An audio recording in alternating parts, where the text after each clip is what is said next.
오늘 이제 욥이 어떤 신앙을 가지고 있는가를 여기서 하나님의 서두에 말씀하십니다. 1절과 8절에 두 군데 동일한 말씀하는데요.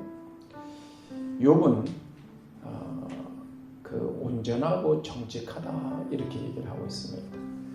온전하다 이 말씀이 무슨 뜻이겠습니까? 사전적으로 찾아보면 이런 얘기입니다. 부족함이 없는 사람이다. 소위 말하면 흠이 없다는 겁니다. 완전하다는 뜻에 가깝습니다. 욥은 온전한 사람이었습니다. 흠이 없는 사람이었습니다. 뭘 채울래도 채울 만한 것이 없는 그렇게 온전한 갖춰져 있는 사람입니다. 그 다음에 두 번째는 정직하여라는 겁니다. 그의 영혼이 깨끗한 겁니다. 그 안에 불순물이 없습니다. 그러니까 욥은 어느 사람과의 관계 속에도 신뢰할 만한 사람이고 믿음이 가는 사람이었습니다. 아주 그는 깨끗한 흠이 없는 불순물이 들어있는 정직한 사람이었습니다. 세 번째 하나님이 오늘 또 말씀하신 것은 하나님을 경외하는 사람이었다 그럽니다. 경외라는 것은 두려움이 근데 이거는 거룩한 두려움입니다. 하나님의 주권을 인정하는 가운데서 오는 거룩한 두려움.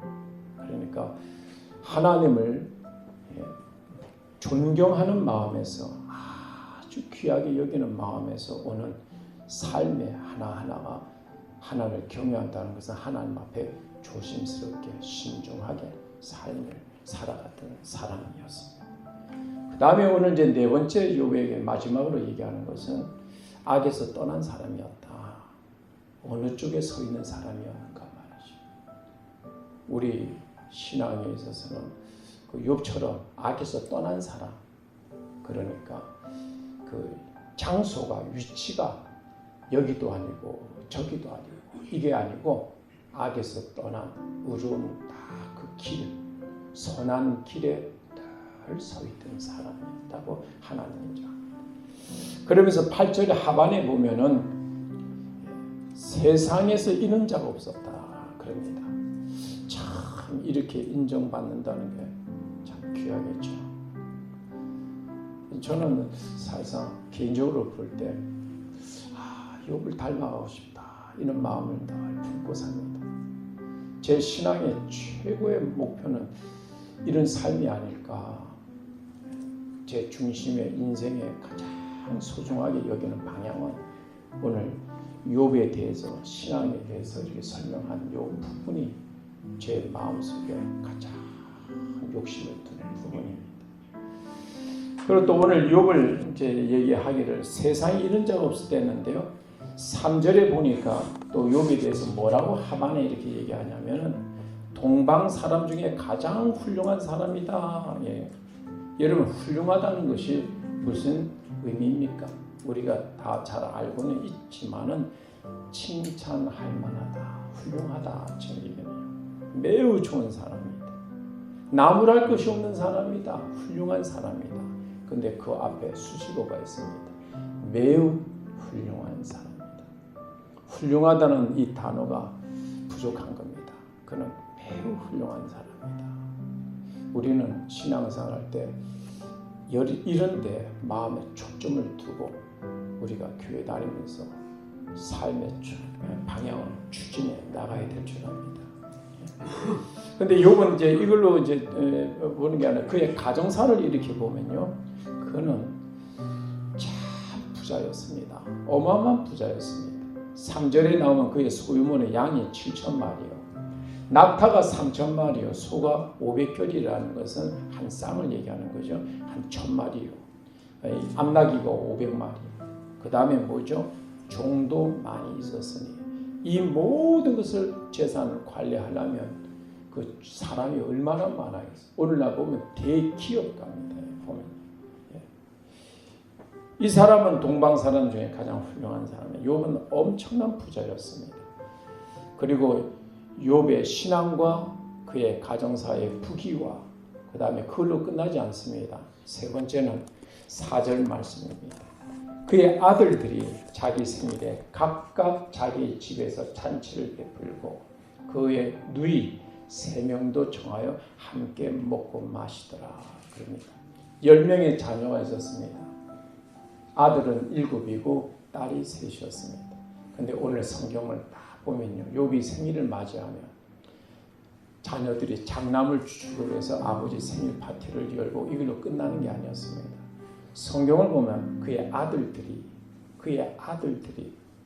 자기 생일에 각각 자기 집에서, 형이 아버지 생일을 잔치를 베풀었으면 두 번째 아들 집에서, 세 번째 아들 집에서, 넷째 아들 집에서 아버지를 이렇게 잘 섬기는, 오늘날 자녀가 10명이 있으면 그 중에 한 명이라도 꼭 쏙썩이는 자녀가 꼭 있을 수도 있는데, 욥의 10명의 자녀들은 다 부모를 참 존중하고 부모님을 사랑하고 부모님에게 아주 깍듯이 잘 대했던 자녀들.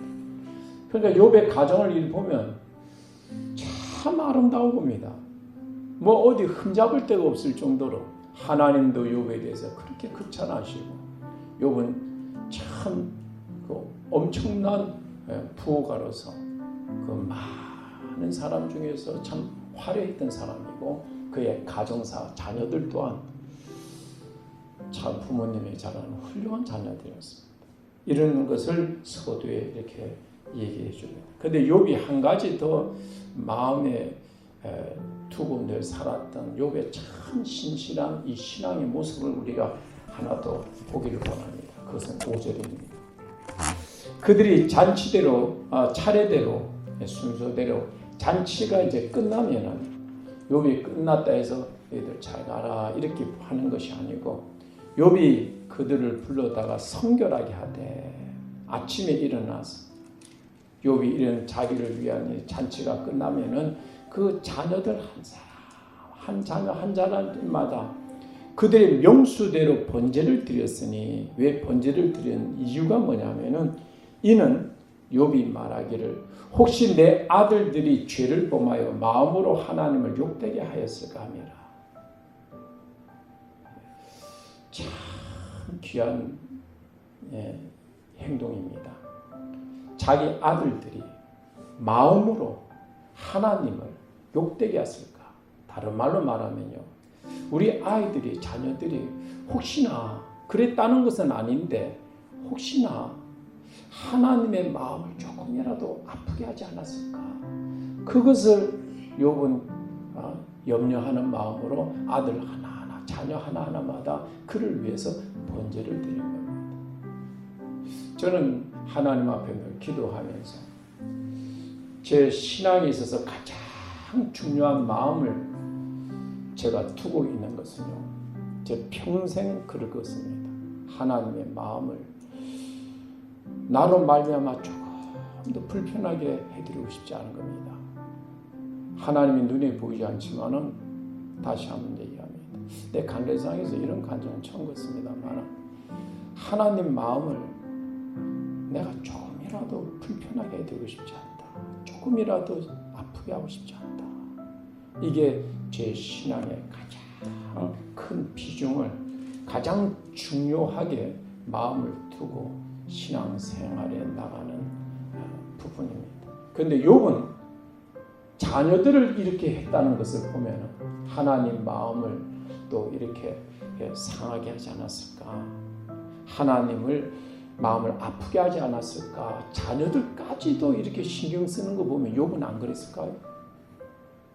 욥은 마음조차도 하나님 마음을 조금 더 불편하게 하지 않았던 사람인데, 넘어서서 자기 자녀들까지. 제가 이것을 보면서, 예전에는 이 욥을 쭉 보면서도 나는 욥의 1장을 보고 지금도 잊혀지지 않는 거, 제 조도사 때 3시간 반을 걸리면서 이 1장을 읽은 적이 있습니다.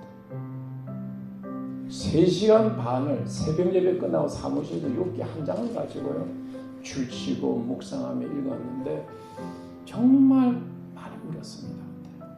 이 1장을 하면서 참 많이 울면서 제가 지냈던 셈이죠. 근데 그때도 난 이걸 못 봤습니다. 근데 어느 날 신앙일에 쭉 자라고 나니까 욥이 보통 사람이 아닙니다. 조금도 하나님의 마음을 불편하는 삶을 욥은 살지 않았다는 겁니다. 이게 되고 나니까 그 다음에 자기 자식도 이렇게 보는 거지. 다른 것보다도 행동도 아니고 마음으로, 마음. 하나님을, 우리 자녀들이 죄를 범하여 마음으로 하나님을 욕되게 하였을까 함이라. 욥의 행사가 어떻다? 항상 이러했다는 겁니다. 한 번 했다 멈추는 것이 아니고 늘 꾸준하게 욥은 이렇게 하나님 앞에 삶을 살았던 사람입니다. 얼마나 하나님이 욥을 사랑했겠습니까? 얼마나 귀하게 여겼겠습니까? 이런 사람이 세상에 없다고 할 정도로 하나님이 극찬하는 사람입니다. 그런데 하나님이 욥에게 지금부터 이제 성경에 보면 13절부터 욥에게 상상을 못하는 시험들이 닥칩니다. 4차례에 걸쳐서 그 종들이 보고를 합니다. 스바 사람이 와가지고 우리가 목축을 치는데 우리를 죽이고 그것을 다 훔쳐갔습니다. 하늘에 또 갑자기 번개가 치고 이러더니 우리가 치는 목축들이 또 다 불살라가지고 나만 겨우 살아 주님에게 보고하러 왔습니다. 갈대아 사람이 또 침략해 와가지고 우리를 죽이고 다 전 재산을 쓸어갔습니다. 태풍이 한번 와가지고 자녀들이 맏아들 집에서 잔치를 하고 있는데 기둥을 쳐가지고 그 지붕에 자녀들이 폭삭 다 깔려 앉아 죽어가지고 10명의 자녀가 다 죽은 거죠. 그냥 절차마다 순서대로 쭉 욥에게 안했는데 욥이 그걸 들으면서 마지막에 10명의 자녀까지 다 폭삭 다 죽었다는 이 비보를 듣게 됩니다. 욥이 가보니까 감옥 포대에 자식들이 10명이 그대로 죽어 시신으로 누워있는 것을 볼 때 여러분 이 마음이 어떻겠습니까? 기절할 정도가 아니고요. 심장마비로 죽을 것입니다. 내가 하나님 앞에 뭐 잘못한 것도 없는데 내가 하나님을 지금까지 지극정성으로 섬겼는데 내가 지금까지 전생을 통해서 신앙생활을 정말 하나님 중심으로 이렇게 삶을 살았는데 청천벽력 같은 현장을 자기 눈으로 지금 다 보게 된 겁니다. 여러분 이건 뭘로 해석할 겁니까? 이건 뭘로 해석할 겁니까? 저는 이 말씀을 아주 대성통곡하고 그랬습니다. 시간이 없어서 오늘 그 말씀을 안 드립니다만 여러분 이런 어려움을 만났는데 여기서 여러분의 삶은 어떻습니까? 이런 시험 당해본 사람 없지 않습니까? 우리가 이런 시험 당하면 어떻게 할 겁니까? 근데 오늘 욥이 하는 행동을 오늘 우리가 보기를 원합니다. 욥이 이런 가운데 1장 하반에 보면 21절에 보면요. 여호와 이름이 찬송을 받으실지니라. 이거 맨정신은 못합니다. 이거 세상 사람들이 이해 못합니다. 이거 예수 안에 들어와야지 이 경지에 들어갑니다. 그러는 가운데서도 하나님을 찬양합니다. 찬송합니다. 세상이 이런 사람을 어떻게 감당하겠습니까? 세상을 초월한 사람입니다. 이 사람. 이런 가운데서도 하나님을 지금까지 내가 하나님을 경외하며 살아왔고 지금까지 하나님을 기쁘게 하는데 하나님을 전적으로 기쁘게 하는데 더군다나 하나님도 그런 기쁨 가운데 욥을 인정하는 그런 관계 속에 있는데 욥이 이렇게 만신창이가 된 가운데서도 욥이 하나님을 찬송합니다. 여러분 신앙생활 정신 차리고 해야 됩니다. 나의 신앙의 기준, 나의 기준에 두면 안 됩니다. 이런 경지에 올라가려면 죽을 때까지 이거 다 도달하겠습니까? 그러니까 제가 숨이 차다고 그럽니다. 시간이 없다는 겁니다. 하나님 앞에 저는 어떻게 하든지 간에 이룰 수 있는 만큼 최대한 대로 이루고 가고 싶은 것이 제 꿈입니다. 그렇기 때문에 운동해야 돼서 건강관리해야 되고 그렇기 때문에 좀 더 이 땅에 장수하며 살아야 될 목적이 여기 있습니다. 저는 여러분 우리의 삶의 가치관과 삶의 신앙의 목적을 분명히 좀 가집시다. 어떻게 이룰 수 있습니까? 찬송하는 겁니다. 여러분의 어떤 문제와 시험이 있다 하더라도 찬송합시다. 찬송한다고 찬송이 되는 게 또 아닙니다. 욥은 뭐가 있는 겁니다. 이걸 오늘 하나님 앞에 앞에서 저와 여러분이 나누길 원합니다. 찬송합시다 이런다고 찬송이 되냐고요. 입에 짱돌을 묻고 있는데요. 예. 그런데 욥이 뭔가가 있는 거예요.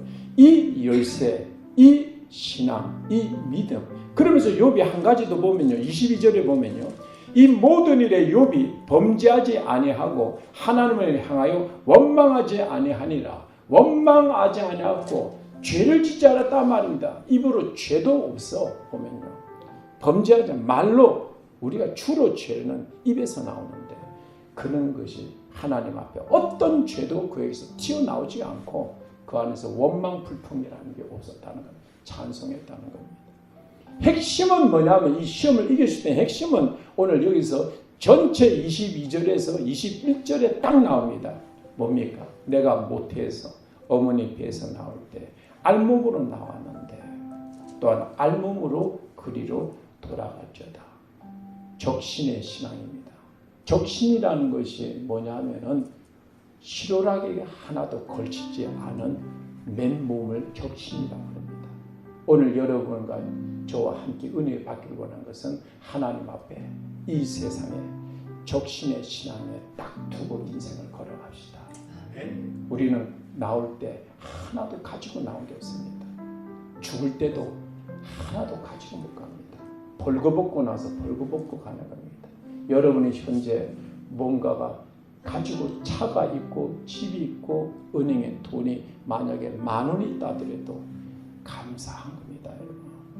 예, 그렇게 주신 하나님께 감사한 겁니다. 우리는 욥처럼 아주 밑바닥에 기초가 든든한 겁니다. 다 무너져도 욥의 그 생명 뿌리는 망하지 않는 겁니다.